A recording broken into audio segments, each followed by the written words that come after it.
Saya Muhammad Ali Rauf Ramadhani dengan ini akan menjelaskan perkembangan politik pada Orde Baru dan hingga zaman reformasi.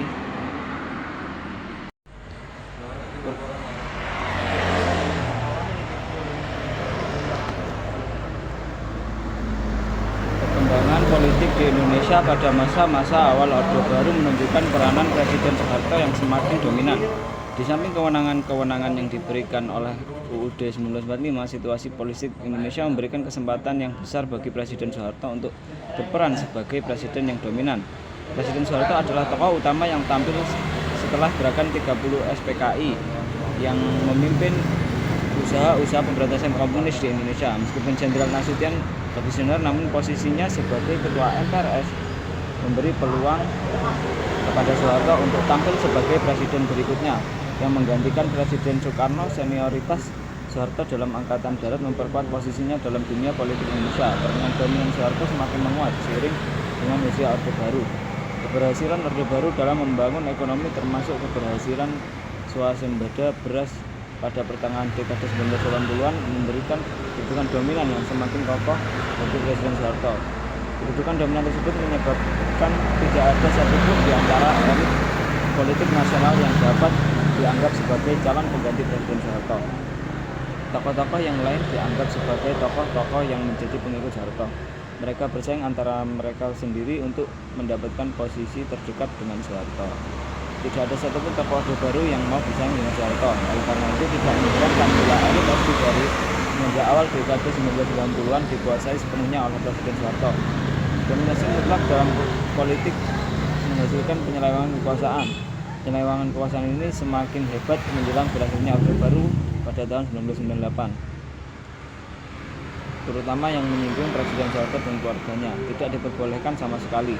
Persaingan politik antara dua partai politik dan Golkar menghilang. Peranan ABRI yang semakin besar seiring dengan meluasnya fungsi ABRI dan munculnya anggota-anggota Golkar sebagai pengusaha besar yang menggunakan kesan fasilitas dan keuangan negara untuk kepentingan bisnis mereka. Ternyata kesabaran memang ada batasnya. Kekuasaan yang dominan menghasilkan penyelewengan politik yang meluas, yang berujung pada maraknya praktik-praktik KKN, korupsi, kolusi, dan nepotisme. Perkembangan politik tersebut menuntut terjadinya protes besar-besaran yang dilakukan oleh para mahasiswa dari berbagai daerah di Indonesia dengan cara menduduki gedung MPR atau DPR di Senayan, Jakarta.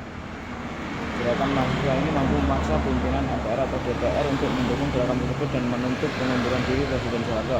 Desakan rakyat tersebut membuat Presiden Soeharto mengambil keputusan untuk mengundurkan diri tanggal 20 Mei 1998 yang menandai berakhirnya periode Orde Baru, di mana Presiden Soeharto dalam sejarah telah mengundurkan diri menjadi presiden. Masa sudah Orde Baru ini dikenal dengan sebagai atau Orde Reformasi yang ingin dilakukan setelah Orde Baru tumbang. Pertama-tama adalah melakukan perubahan-perubahan politik sehingga sistem politik Indonesia menjadi lebih demokratis. Praktik-praktik yang kurang atau tidak demokratis dihilangkan dengan melakukan perubahan-perubahan terhadap peraturan perundangan. Undang-undang politik yang baru dan lebih demokratis dikeluarkan pada awal 1999 dan UU tentang pemerintah daerah yang lebih demokratis dikeluarkan pada pertengahan tahun yang sama. Undang-undang politik baru menghasilkan pemilu 1999 yang dianggap sebagai pemilu yang demokratis, yang mendapat pujian dari dunia internasional. Pemerintah daerah juga mengalami demokratisasi dengan dihilangkannya kedudukan kepala daerah sebagai penguasa tunggal dan DPRD menjadi lembaga legislatif daerah. Langkah terobosan yang dilakukan oleh Orde Reformasi adalah amandemen Undang-Undang Dasar 1945 yang mengubah Undang-Undang 1945 secara drastis sehingga Undang-Undang 1945 yang asli menjadi sangat berbeda dibandingkan UUD 1945 hasil amandemen.